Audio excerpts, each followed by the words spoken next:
È terminata, grazie ai carabinieri della compagnia di Piove di Sacco nel Padovano, la latitanza di un albanese 27enne che al culmine di una lite aveva ferito gravemente un connazionale di 43 anni a Terrassa Padovana, bassa provincia Euganea.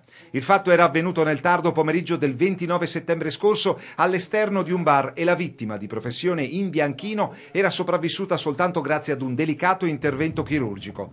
Un altro episodio di sangue è avvenuto geograficamente a qualche decina di chilometri di distanza, Campagna Lupia, in provincia di Venezia, dove un 52enne ha aggredito l'ex moglie colpendola con una coltellata alla schiena e poi tentando di suicidarsi con un fendente all'addome.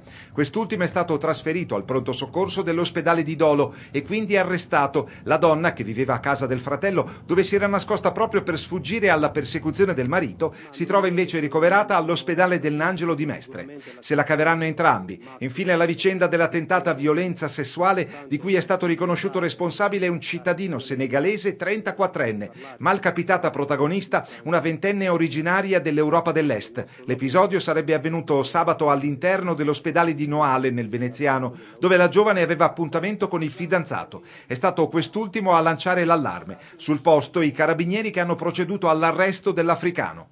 Tanta violenza senza vittime, ma esperienze che lasceranno comunque un segno profondo nell'esistenza dei loro sventurati interpreti.